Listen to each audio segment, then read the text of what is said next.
이번 세션은 제목 그대로 스피어 피싱이 실제 어떻게 일어나는지에 대해서 조금 더 사례를 위주로 설명을 드리려고 합니다. 앞서 설명을 들으셨겠지만 스피어 피싱, 그 다음에 APT, 이메일을 통해서 들어오는 공격들이 얼마나 많은 사례가 있었으며 또 어떤 방법으로 진행이 되는지 아마 많이 이번 세션뿐만 아니라 많은 세션을 통해서 들으셨을 겁니다. 근데 저는 기본 사례보다는 실질적으로 어떻게 공격들이 실제 일어나고 있느냐, 거기에 대해서 실사례 위주로 준비를 좀 많이 했습니다. 예, 보통 PPT를 만들 때 사례를 가장 앞쪽에 넣던지 사례를 가장 마지막에 넣어서 실제 어떤 공격이 발생되고 있는지를 많이 작성을 하고 있습니다. 근데 제가 조금 다른 쪽으로 이제 포커스를 맞춰봤는데요. 실제 메일이건 메일이 아니건 기업이 가지고 있는 어떤 기술을 유출을 해내기 위해서 이런 공격들이 얼마나 많이 일어나고 있는지 실제 사례를 조사를 하면 거의 대부분이 굵직굵직한 사례들에 대해서만 얘기를 합니다. 소니 픽처스, 한수원 너무 많이 이렇게 들으셨는데 실제 아직까지 그 최종 결과에 대한 보고는 아직 되고 있지 않고 있고요. 실제 보시면 2003년부터 2013년간 10년, 11년 이 기간 동안에도 이만큼이나 많은 기술 유출이 이제 적발된 건수들이고요. 이거 외에도 저희가 알지 못하는 동안 여러분의 데이터들 그리고 주요 기업의 기술 데이터들이 많이 해외로 유출이 되고 있습니다. 사례를 조금 더 상세히 살펴보면 여기 그 기사에 나왔던 내용들 다 보시면 거의 대부분 내부 직원에 의해서 유출된 사례가 많지만 기술의 변화를 보시면 더 이상 이제 내부 직원만 통제를 해서 유출이 되지 않기를 바라지는 못한다는 거죠. 여기 보시는 것처럼 인터넷 해킹을 통해서 그리고 모든 업무가 메일이라든지 아니면은 전자문서를 통해서 저장이 되기 때문에 앞으로는 점점 더 많은 기술 유출들이 전자문서를 통해서 일어나며 해킹이나 이메일을 통해서 유출이 될 수 있다는 겁니다. 예, 실제 기술 유출 사건이 발생됐을 때 그러면 그 공격 대상은 어딘가, 그 사고를 분석하는 과정에서 데이터가 어디로 유출됐는지 여러 가지 보고 자료를 취합을 해보면 보시는 것 같이 중국이 굉장히 많이 나오고 있습니다. 중국이 최근에 이제 개발도상국에서 이제 거의 선진국 대열에 올라서고 있는데 잘 아시겠지만 언론을 통해서 나오는 휴대폰들 아니면 자동차들 여러 가지 가전 제품들이 국내에서 유명하거나 해외에서 유명한 제품들이 거의 복제되다시피 해서 중국에서 출시가 되고 있습니다. 여기 보시면 단적인 예로 전투기인데요. 두 대의 전투기를 밑에 이름만 가렸을 때는 거의 유사하게 보실 수가 있습니다. 하나는 미국에서 발표한 스텔스기고요. 하나는 중국에서 차후에 발표한 스텔스기입니다. 지금은 정면 사진인데 측면 사진과 여러 가지 사진들을 모아놓은 사진들이 있는데 그런 비교를 했을 때 거의 기술이 겹친다고 보시면 됩니다. 그러니까 물론 여기에 대한 증거를 밝혀내지는 못했지만 많은 부분에서 의심이 가는 게 사실이고요. 이러한 기술 유출 사고들이 그러면은 공격자 입장에서는 어디를 노려서 공격을 진행할 것인가, 이런 고민을 가장 먼저 갖게 됩니다. 예, 많은 보안 업체들이 공격이 어떻게 일어난다 이런 얘기를 하고 있지만 실제 어떤 곳이 공격이 대상이 될 거다 이런 얘기는 많이 안 하고 있죠. 여기 보시면 제주도라든지 여러 군데 가보면은 문을 활짝 열어놓고도 공격을 안 당한, 도둑 한 번 안 드는 그런 집이 있는 반면에 여기 보시는 것처럼 최첨단 시스템을 이용을 해서 모든 보안 제품들, 모든 보안 시스템을 구축을 하고도 공격을 당하는, 그래서 내부의 중요 정보나 자산들이 외부로 유출되는 케이스가 있을 수 있습니다. 공격자는 보안이 취약한 곳만 노리는 게 아닙니다. 공격자가 마음먹은 곳을 노리게 돼 있고 그 목표에 대해서 장기간의 분석을 통해서 거기에 어떤 취약점이 있으면 그 취약점을 집요하게 이용을 한 다음에 데이터를 가지고 나가는 특징이 있다고 보시면 됩니다. 예, 여기가 이제 일반적인 회사의 구성도라고 보시면 되는데요. 여기에서 많은 부분에 대해서는 이제 본사라든지 여기 그룹의 메인 회사에 대한 보안 시스템들이 구축이 되어 있습니다. 그렇지만 여기 보시는 것처럼 계열사라든지 협력업체 많이 다녀보시면 아시겠지만 여기에 대한 그 보안의 투자보다는 기술 개발이라든지 아니면은 판매 목적의 시스템들을 구축하기에 바쁩니다. 이메일은 앞서 보셨듯이 안티스팸 제품들이 보통 차단을 다 하고 있고요. 여기 보시면 이제 혼합 공격은 뒤에 사례를 많이 설명을 드리겠지만 스피어 피싱을 통해서 문서 파일을 첨부를 한다든지 아니면은 본문에 악성 URL을 링크를 통해서 메일을 보내는 경우 대부분의 보안 시스템들을 우회를 할 수 있게 됩니다. 게다가 이 보안 시스템마저 우회를 할 수 있는 방법들이 계열사나 협력업체를 먼저 해킹을 한 다음에 여기를 통해서 내부망으로 들어간다든지 아니면은 계열사의 이메일 정보를 통해서 본사로 메일을 보내면 거의 메일이 내부로 침투를 하게 됩니다. 아시는 분들은 잘 아시겠지만 케빈 미트기라는 여기 그 전설의 해커가 있습니다. 지금 거의 대부분의 뭐 언론이나 책 찾아보시면은 전설의 해커라고 나오는데 실질적으로 현재 해커에 비해서 기술적인 부분이 그렇게 뛰어나진 않았습니다. 그런데 이 사람이 굉장히 잘했던 부분이 사회공학 기법에 굉장히 능했습니다. 많은 부분에 있어서 보안 정책이라든지 사람, 프로세스, 기술들이 혼합이 돼서 우리 회사의 자산들을 보호를 한다고 했을 때 케빈 미트닉이 집요하게 노렸던 것은 사람과 프로세스입니다.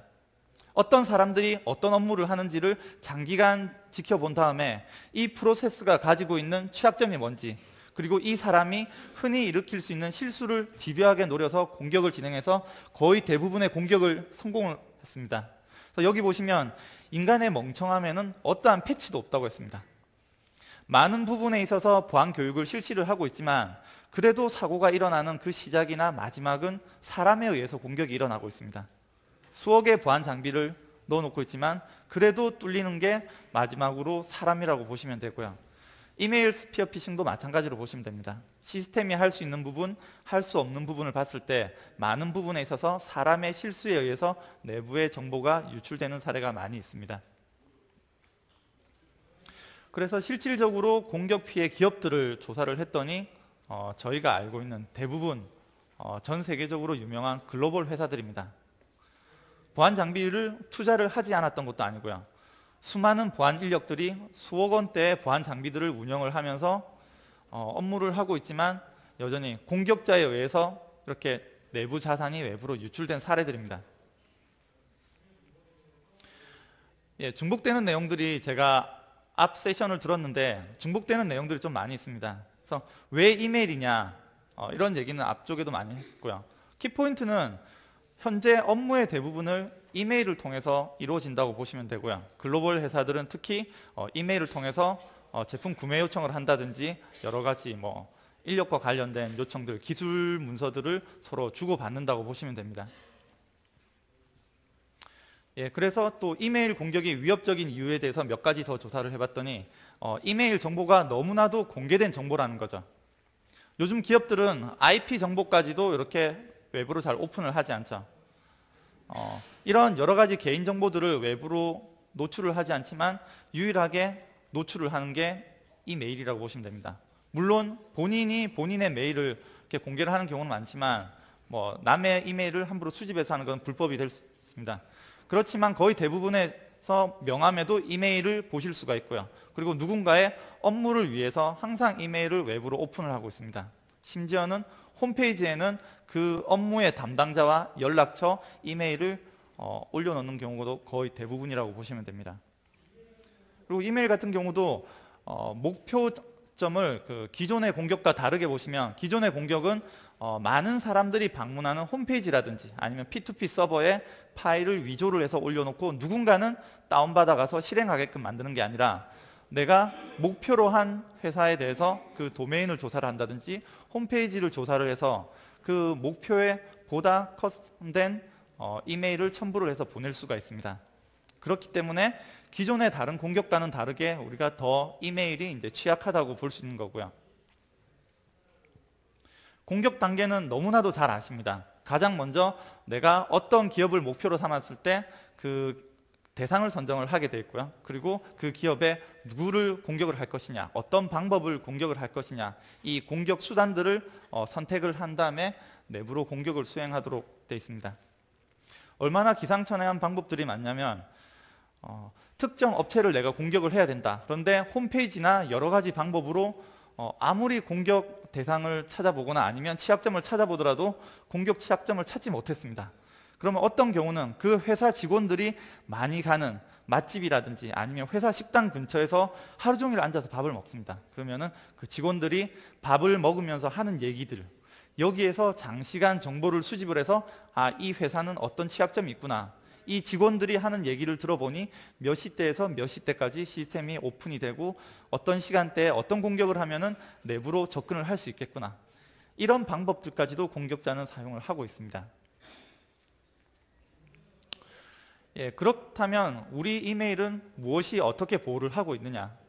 웹 같은 경우는 IPS, IDS, 프락시 여러 가지 보안 제품들이 다단계에 걸쳐서 보안을 하고 있지만 이메일 같은 경우는 극히 일부 보안 제품들이 존재할 뿐입니다. 거의 대부분 현재는 스팸 차단 솔루션은 거의 다 기업마다 보유를 하고 있는데요. 스팸 차단 솔루션의 한계에 대해서 보시면 제가 몇 가지를 대충 조사를 해봤는데 거의 대부분이 블랙리스트 방식이나 어떤 시그니처 방식에 의해서 차단을 많이 하고 있습니다. 문서 파일이 들어왔거나 아니면은 실행 파일이 들어왔을 때 EXE를 무조건 차단을 한다든지 아니면은 문서가 이전에 공격에 사용된 적이 있으면은 그거를 시그니처로 만들어서 차단을 하는 경우가 거의 대부분입니다.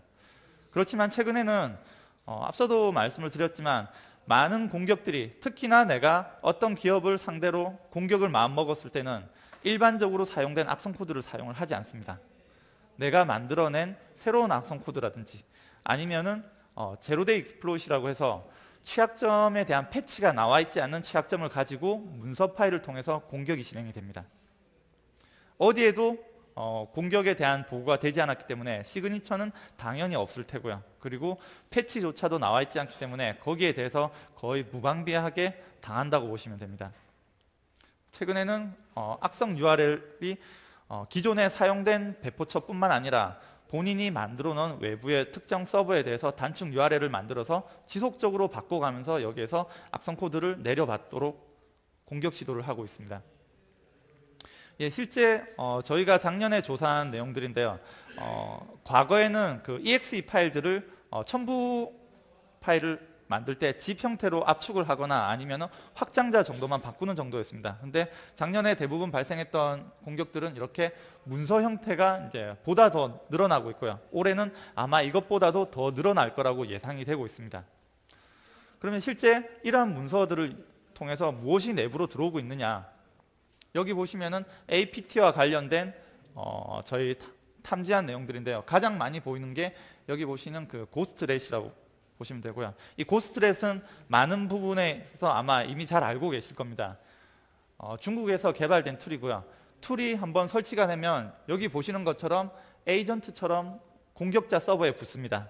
그러면 공격자는 이러한 메뉴를 통해서 원격지에 있는 PC를 내 마음대로 조정을 할 수가 있습니다. 파일을 전송을 한다든지 아니면 화면 캡처를 하거나 마이크 녹음을 통해서 파일을 외부로 다시 가지고 온다든지, 이런 사례들은 아마 뉴스에도 많이 보셨을 거예요.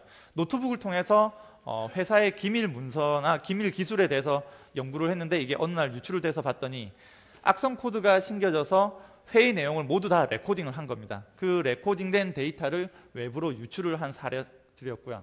여기도 보시면은 한번 설치가 되면은 키로깅을 통해서 아이디, 패스워드, 접속한 사이트들 모든 데이터들을, 그러니까 실질적으로 원격지의 PC를 내 마음대로 조정을 할 수 있다고 보시면 됩니다.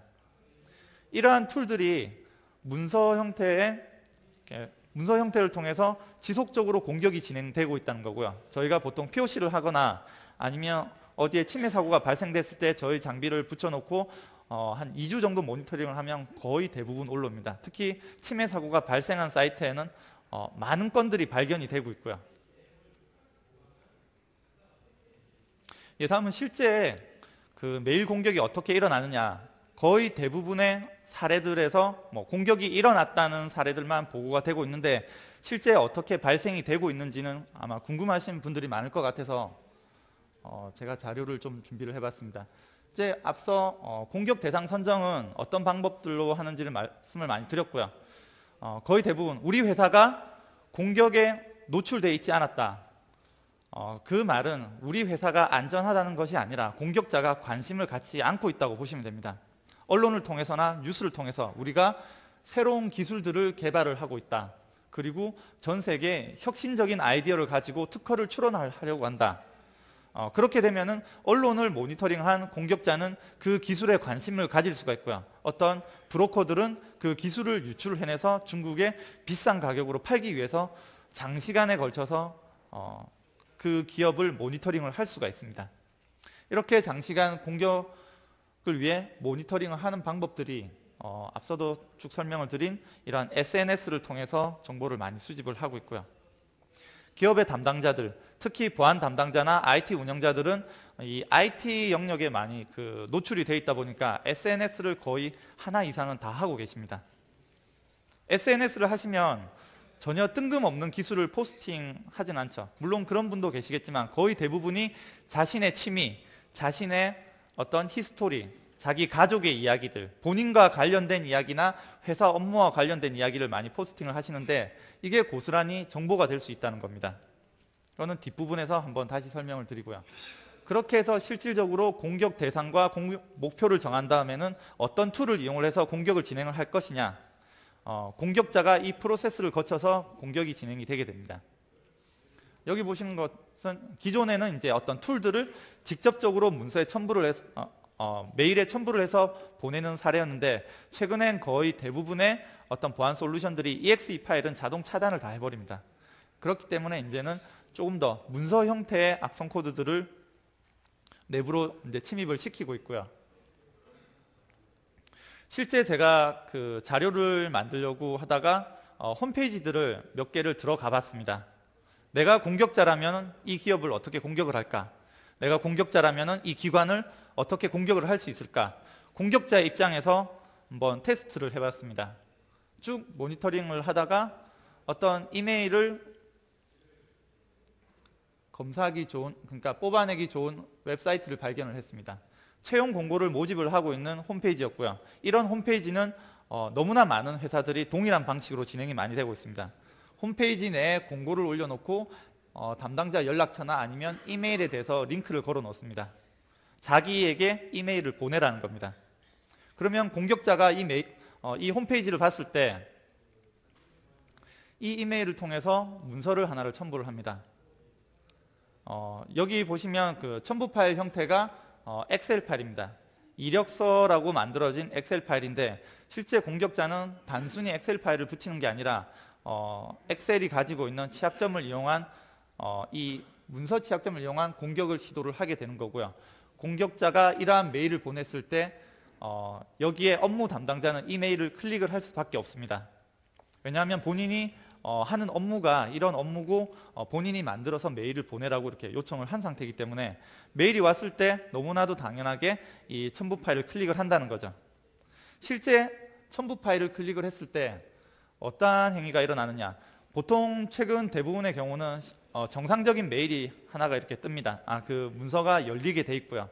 그래서 공격을 당한 입장에서는 내가 공격을 당한다는 생각조차 하지 못하게끔 문서를 정상적으로 만들어져 있습니다. 그렇지만 백그라운드에서는 이런 행위들이 일어나고 있는데 실제 저희가 POC를 했을 때 발생된 사례에 대해서 장비에 나타나는 것을 캡처를 했습니다.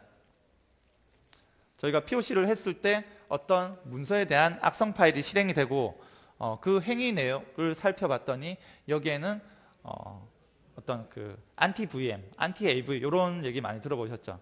어떤 최근에 APT 공격들이 모두가 가상 머신에서 돈다는 걸 알고 있기 때문에 공격자가 그 공격 코드를 만들어낼 때 VM을 우회할 수 있는 방법들, 백신을 우회할 수 있는 방법들을 다 만들어 넣습니다.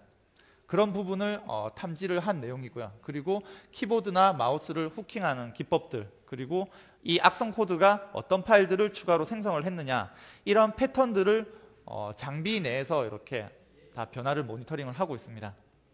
과거에 분석가들이 문서 파일에 어떤 의심스러운 파일이 있습니다 하고 분석가한테 전달을 했을 때 어떤 여러 가지 툴들을 띄워놓고 가상 머신에서 일일이 실행을 시켰던 거를 장비 내 페이지에서 이렇게 한 번의 타임라인에 의해서 다 분석이 가능하도록 되어 있습니다.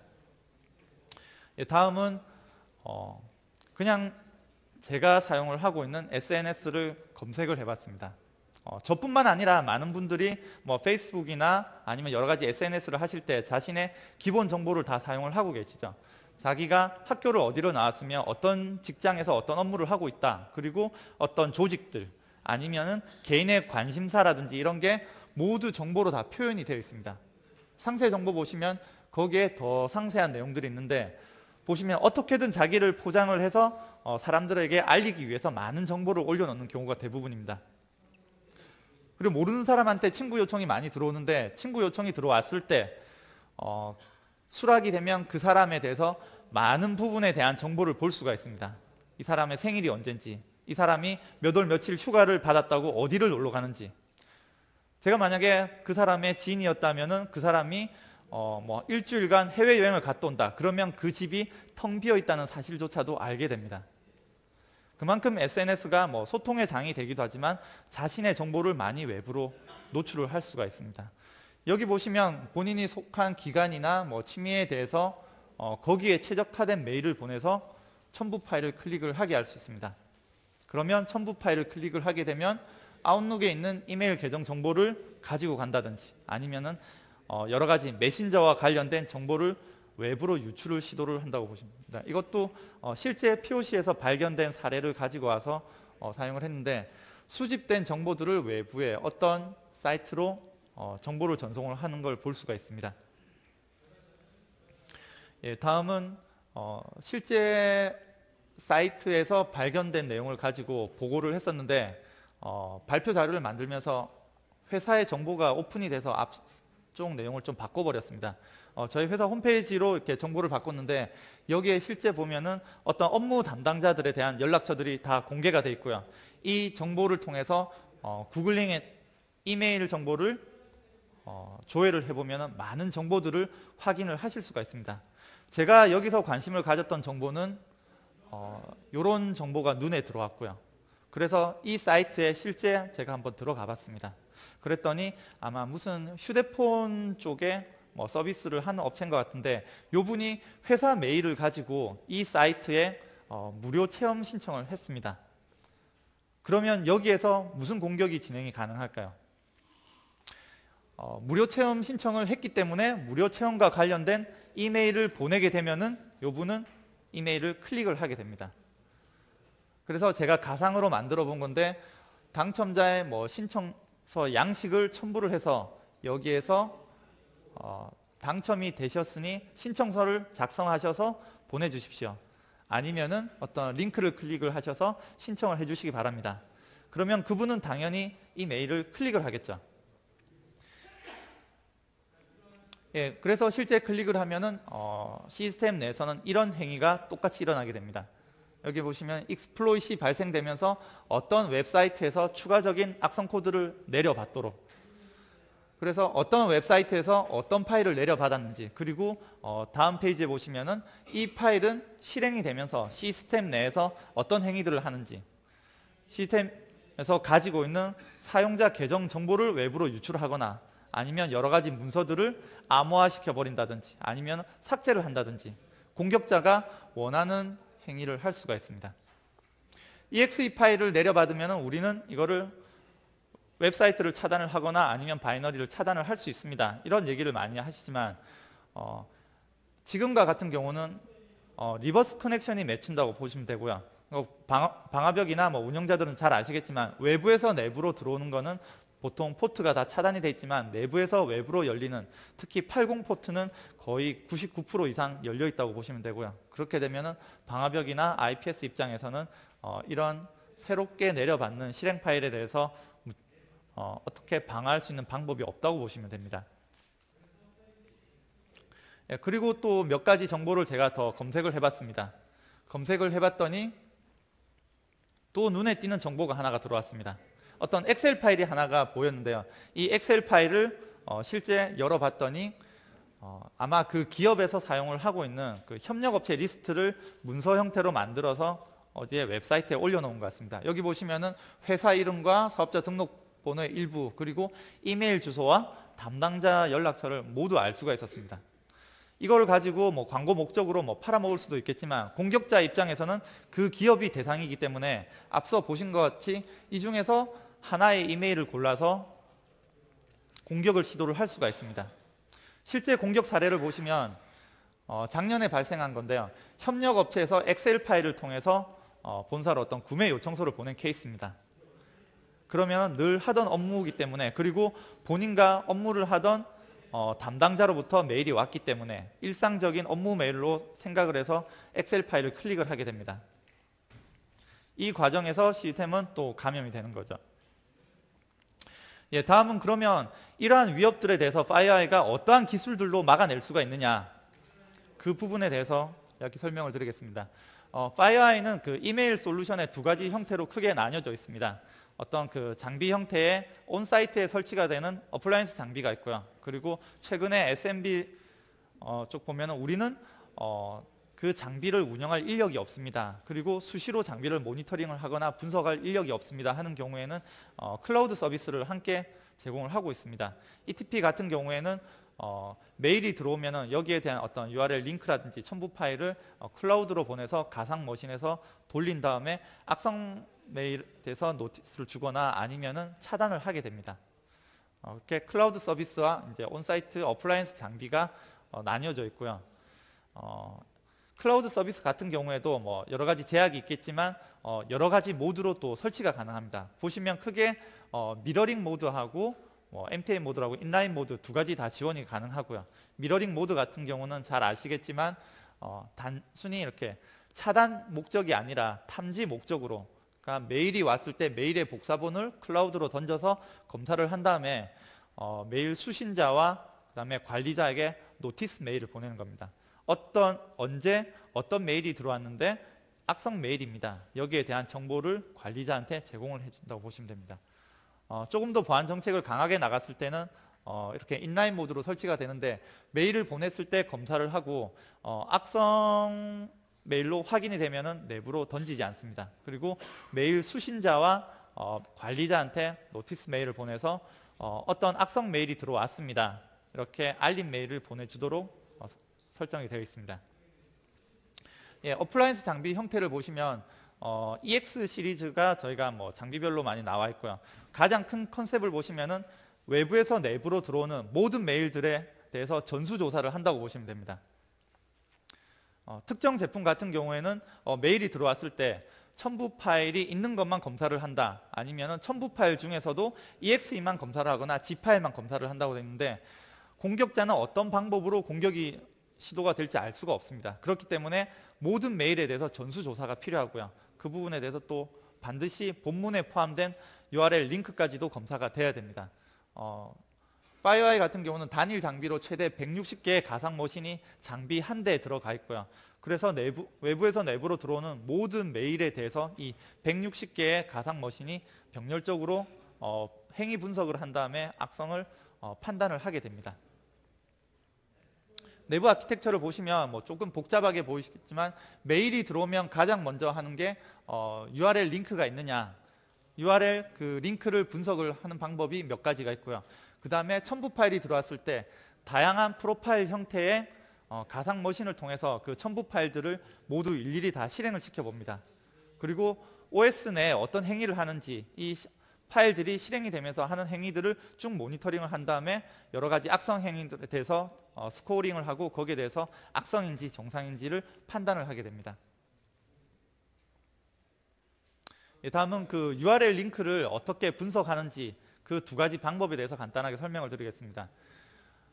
ETP 서비스와 연동을 하게 된 경우에 앞서 제가 사용을 했던 이러한 메일들, 악성 첨부 파일이 있고 링크를 동시에 사용하는 메일이 내부로 들어왔을 때 첨부 파일은 파싱을 해서 가상 머신에서 돌려 뒤 행위 분석을 통해서 악성인지 정상인지를 판단을 하게 됩니다. 그리고 URL 같은 경우는 외부의 클라우드로 보내서 가상 머신에서 실행을 시켜본 다음에 악성 행위가 일어나는지 일어나지 않는지를 판단을 하게 되고요.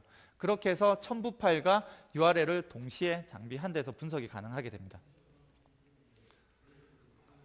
다음은 그 저희가 CM과 NX 네트워크 장비를 동시에 구성이 된 환경에는 메일이 들어왔을 때 우선은 이 메일이 메일 서버로 들어가게 돼 있고요. 사용자가 메일 본문에 포함된 링크를 클릭을 하게 되면 외부를 통해서 어떤 그 파일이 내부로 악성 파일이 드랍이 되게 돼 있습니다. 그러면은 그 정보는 CM이 가지고 있게 되고요. 동일한 메일이 내부로 들어왔을 때 이 CM을 통해서 정보가 공유된 그 악성 메일은 EX에서 다음번부터 차단이 되게 돼 있습니다. 보통 고객사 가서 이런 아키텍처를 설명을 하면 그러면 한 번 통과된 메일은 어떻게 하느냐 그런 질문도 많이 하시는데요. 보통 보시면은 그 APT 공격 라이프 사이클을 보시면은 한 번은 침투 목적으로 들어오게 돼 있고요. 그 다음에 본격적으로 행위를 위해서 어떤 파일을 드랍을 한다고 했습니다. 파일을 드랍을 하거나 CNC 통신을 통해서 새로운 명령을 받아 내려옵니다. 그 부분에 대해서 NX라는 장비가 외부의 콜백 세션을 차단을 한다고 보시면 되고요. 그 감염된 사용자는 고립이 된다고 보시면 됩니다. 실제 저희가 탐지한 화면인데요. 여기 보시면은 악성 URL로 분석이 됐고 여기가 웹을 통해서 공격이 진행됐다고 리스트를 표시를 해주고 있습니다. 그리고 이 메일이 실행이 됐을 때 어떠한 웹사이트로부터 파일을 내려받는지 그 정보, 행위 정보에 대해서도 다 찍어주게 되어 있습니다. 그래서 그 최근에 공격이 발생될 때 이런 그 가상 머신의 행위 분석을 우회하기 위해서 많은 기술들이 사용되고 있는데 여기 보시는 그 기술들이 샌드박스 기술을 다 우회하기 위해서 사용되는 기술들입니다.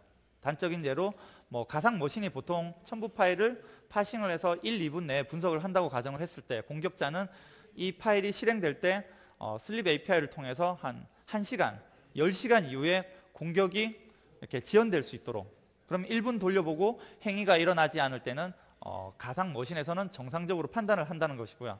아니면은 이 파일이 실행될 때 마우스의 움직임을 모니터링을 합니다. 마우스의 움직임이 없이 자신이 만든 프로그램이 자동으로 실행이 되고 있고 뭔가 분석이 된다고 했을 때 공격자는 그 공격 행위를 멈추게 할 수가 있는 코드를 그 파일에 만들어 넣습니다.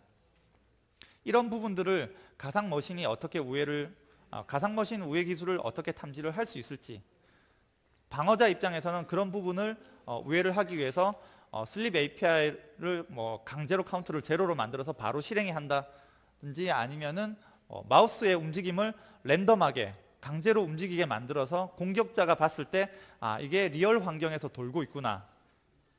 중요하게 보셔야 될 거는 공격자도 이제 가상 머신의 환경을 다 분석을 한다는 거죠. 저희가 잘 알고 있는 버추얼박스, VM웨어 이런 너무나도 잘 알려진 그 환경들은 이미 분석가뿐만 아니라 공격자한테도 정보가 다 넘어가 있습니다. VM웨어가 사용하는 API들, 드라이버들 어떤 환경에서 돌고 있는지 공격자는 얼마든지 환경 파악을 할 수가 있습니다. 그렇기 때문에 그러한 부분을 우회하기 위해서는 상용 VM을 사용해서 APT 탐지 솔루션을 만드는 것보다 자체 개발 샌드박스를 통해서 분석을 하는 게 공격자로부터 정보가 덜 오픈됐다고 보시면 되고요. 실제 여기는 그 도입 효과에 대해서 간단하게 만들었는데 도입 효과보다 이제 중요하게 생각을 하셔야 될 때 저희가 앞서 키노트에서 이제 TTP라는 용어를 많이 쓰고 있습니다. FireEye 쪽은 단순히 악성 코드 하나를 잡는 게 아니라 그 이후의 대응을 어떻게 해 나가느냐. 앞서 보셨지만 공격자는 방어가 허술하다고 해서 공격을 진행을 하는 것이 아닙니다. 아무리 방어가 완벽해 보이더라도 목표로 삼았다면 내가 훔쳐내야 할 정보가 있다면 어떠한 전략과 목적을 가지고 공격을 진행을 하도록 되어 있고요. 방어자 입장에서는 내부로 들어온 악성 코드를 하나를 얼마나 잘 치료를 할 수 있느냐 없느냐 이게 중요한 게 아니라 어떤 공격자가 어떠한 목적으로 우리 회사를 침투를 하려고 하느냐 이 관점에서 그 공격을 분석을 해야 됩니다. 악성 코드 하나를 우리가 차단을 했다고 해서 그 공격자가 공격에 대한 의지를 꺾지는 않습니다. 내가 만든 악성 코드가 하나가 탐지가 되면은 그 다음에 두 번째, 세 번째, 네 번째 계속해서 새로운 악성 코드를 만들어내고 새로운 취약점을 이용을 해서 공격을 진행하도록 되어 있습니다. 그렇다면 우리가 가지고 있는 어떠한 정보를 우리는 지켜야 하느냐 우리가 기술 개발한, 우리가 특허 출원한 이 정보를 지키기 위해서는 어떠한 방법들을 써야 되느냐 거기에 포커싱 돼서 정보 보안에 대해서 이제 기획이 되어야 된다는 겁니다. 예, 마지막으로 이제 APT 솔루션 도입 시 또 고려사항에 대해서 간략하게 그 항목들을 제가 정리를 좀 해봤습니다. 가장 먼저 최근에는 이제 APT 솔루션이라고 하면은 가상 머신을 무조건 이렇게 다 사용을 하게 돼 있는데 어떤 시그니처에 의해서 많은 부분을 걸러낸 다음에 의심 파일에 대해서 가상 머신을 사용을 한다. 가상 머신 뭐 10개 이 정도 전수조사가 절대적으로 불가능합니다. 그렇기 때문에 최대한 시그니처뿐만 아니라 모든 부분에 대해서 파일을 전수조사를 기본적으로 해야 되고요. 그 전수조사의 전제는 가상 머신의 성능과 개수라고 보시면 됩니다. 예, 그리고 어플라이언스 장비냐 아니면 클라우드 서비스냐. 앞서 저희도 클라우드 서비스가 있지만 클라우드 서비스를 고려를 할 때 조금 주의를 하셔야 될 게 일단은 그 첨부 파일을 파싱을 해서 분석을 하기 위해서는 클라우드로 메일을 던진다는 거죠. 암호화가 될 수 있지만 그 중간 단계에서 어떻게 그 문서들이 노출이 될 수 있느냐 이거는 약간 염두에 두셔야 됩니다. 예, 다음은 앞서 설명을 드린 자체 개발한 가상 머신 기술을 사용을 하느냐 아니면은 이미 만들어져 있는 가상 머신 기술을 가지고 와서 장비에 올려놓느냐 이것도 하나의 중요한 평가 항목이 될 수가 있고요. 그리고 그 첨부 파일이 들어온다고 했을 때 실행 파일이냐 비실행 파일이냐 뿐만 아니라 본문의 URL들 그리고 암호화된 파일들 여러 가지 그 방법들을 압축을 하더라도 압축을 zip 파일을 한 번 압축하는 게 아니라 24단계에 걸쳐서 압축을 한다. 그러면 그 24단계를 가상 머신이 모두 다 풀어서 분석을 하느냐 이러한 요소들까지도 모두 고려 대상이 돼야 된다는 겁니다. 예, 그리고 마지막으로 행위 분석에 의한 언노운 악성 이메일을 차단이 가능하느냐 아니면 단순히 시그니처 기반에 의한 알려진 공격만 탐지가 가능하느냐. 모든 파일들이 가상 머신에서 돌았을 때 그 행위 기반으로 하나의 그 사이클이 확인된 다음에 이거를 악성으로 판단하는 거와 메일이 들어왔을 때 어딘가에 우리가 이러한 시그니처가 있을 때 아니면 휴리스틱 방법에 의해서 뭐 첨부 파일 100개를 분석을 했더니 공통점이 있어서 그 공통점을 시그니처로 만들어서 탐지를 하는 것과는 차이가 있습니다. 얼마든지 우회가 가능하다는 거죠. 그리고 공격자 입장에서는 본인이 만든 악성 파일을 얼마든지 바이러스 토터를 통해서 여러 가지 백신들에 의해서 탐지가 되는지 안 되는지를 확인을 할 수가 있습니다. 그만큼 방어자 입장에서 시그니처는 노출이 되어 있고 공격자의 공격 코드와 취약점은 오픈이 되어 있지 않습니다. 누가 봐도 방어자가 불리한 입장이고요. 그렇기 때문에 많은 경우에 있어서 탐지를 할 수 있는 방안들이 고려가 돼야 된다는 겁니다. 예, 제가 준비한 내용은 여기까지고요. 전반적 내용으로 그 공격자는 어디든지 마음만 먹으면 얼마든지 공격을 할 수가 있습니다. 그렇기 때문에 제가 간단하게 며칠 만에 만든 내용으로도 얼마든지 공격이 진행할 수가 있고요. 본인이 이제 보안 담당자거나 아니면 IT 운영자 입장에서 본인 회사의 홈페이지 아니면은 자신이 가지고 있는 SNS 계정을 통해서 나에 대한 정보를 얼마나 파악을 할 수 있을까 우리 홈페이지를 살펴보면서 거기에 노출된 이메일들을 한번 직접 공격을 시도를 해보시면 아마 재미있는 현상이 많이 일어날 거고요. 본인의 이메일 계정을 가지고 혹시나 구글이나 네이버라든지 여러 가지 검색을 해보시면 본인도 모르는 사이에 많은 정보가 오픈이 되어 있습니다. 그만큼 공격자한테는 많은 소스가 될 수 있다는 걸 항상 염두에 두시고요. 예, 제가 준비한 내용은 여기까지입니다. 감사합니다.